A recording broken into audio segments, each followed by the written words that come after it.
Friends, இன்னைக்கு vegetable பீஸா பண்ண போறோம். அதுக்காக தேவையான பொருட்கள் பார்ப்போம். ஃபர்ஸ்ட் இந்த மாதிரி நறுக்கி வச்ச உருளைக்கிழங்கு, அப்புறம் பச்சை மிளகாய், ஒரு தக்காளி, ஒரு டம்ளர் பால், 3 முட்டை. வாங்க எப்படி பண்ணலாம்னு பார்ப்போம். வாங்க ஃபர்ஸ்ட் எண்ணெய் ஊற்றிக்கலாம். எண்ணெய் காஞ்சிடுச்சு, உருளைக்கிழங்கு போட்டுக்கலாம்.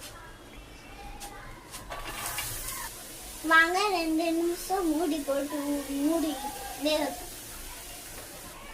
வாங்க அதுக்குள்ளேயும் மசாலா ரெடி பண்ணிக்கலாம். ஃபர்ஸ்ட் நாட்டுக்கோழி முட்டையை உடைச்சு ஊற்றிக்கலாம். 3 முட்டை. வாங்க கொஞ்சம் உப்பு போட்டுக்கலாம். வாங்க ஒரு டம்ளர் பால் ஊற்றிக்கலாம்.